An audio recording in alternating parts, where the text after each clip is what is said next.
જય શ્રી રામ. મારું નામ મહેન્દ્ર શાંતિલાલ રામાણી. મારું ગામ રત્નાપર, તાલુકો માંડવી. હું કચ્છથી જ્યારે માનનીય વડાપ્રધાન સાહેબ 22 તારીખે રામ મંદિરનો પ્રતિષ્ઠા ભગવાનને બેસાડ્યા ત્યારે જાહેરાત કરી કે હું બધાને દર્શન કરાવીશ.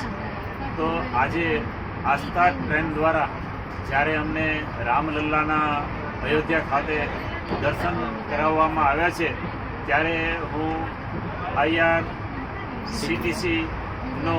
વાત તમને કહેવા માગું છું કે અમે જ્યારે ભુજ સ્ટેશનથી અયોધ્યા આવવા માટે નીકળ્યા ત્યારથી સાંજનો અમને લંચ ડિનર પીરસવામાં આવ્યું. ત્યાર પછી સવારના 7 વાગ્યે જાગ્યા એટલે તરત જ અમારા માટે તાજો મજાનો નાસ્તો અને ચા પીરસવામાં આવી. ત્યાર પછી બપોરના સમયે સરસ મજાનું ગરમાગરમ ભોજન પણ ડીશ દ્વારા તૈયાર અને એકદમ ટેસ્ટી એ પીરસવામાં આવ્યું.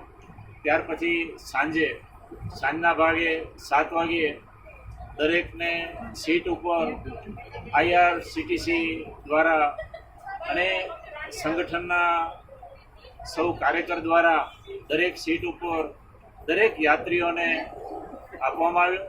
એની વચ્ચે કહું તો સંડાસ, બાથરૂમ પછી વચ્ચેનું પેસેજ છે એ એકદમ સ્વચ્છ કરવામાં આવ્યું. ત્યાર પછી રાત્રિના સમયે મચ્છર ન કેળે એના માટે કરી અને દવા પણ છંટકાવ કરવામાં આવતો હતો પોલીસ પ્રશાસન.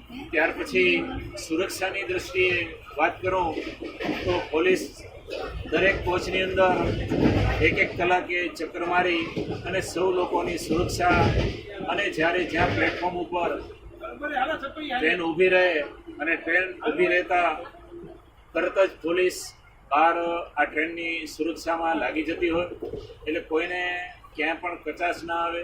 સરકારશ્રીનો અને પ્રશાસનનું જબરજસ્ત કામ રહ્યું. અમે અયોધ્યા પહોંચ્યા. અયોધ્યા પણ યુપી સરકાર દ્વારા, યોગી બાબા દ્વારા દરેક યાત્રીઓને 1:30 વાગે અમે ઉતર્યા. ત્યાં ફૂલવૃષ્ટિ કરી, મીઠું મોં કરાવી અને દરેક યાત્રીઓને બસ દ્વારા ફ્રી ઓફ કોસ્ટ આવાસમાં લઈ જવામાં આવ્યા. ત્યાંથી સવારના નાહી ધોઈ બસો દ્વારા રામ મંદિરના દર્શન કરવામાં આવ્યા.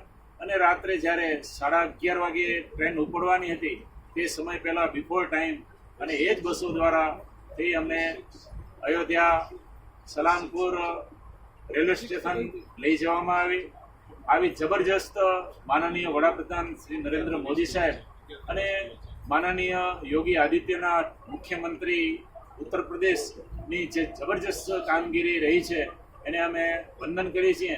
સાથે સાથે જે રેલવે દરમિયાન જે કર્મચારી એટેન્ડન્ટ અને આરોગ્ય વિભાગના હોય, પછી અન્ન ક્ષેત્ર વિભાગના હોય, આ દરેક વિભાગના જે ભાઈઓએ, કર્મચારીઓએ, કર્મયોગીઓએ જે કામ કર્યું છે એ પ્રશંસનીય છે. અમે આ યાત્રાને એક યાદગાર યાત્રા ગણાવીએ છીએ અને આ બાબતે અમે સૌ લોકો આની અંદર કામ કર્યું છે અમે ધન્યવાદ પાઠવીએ છીએ. જય શ્રી રામ.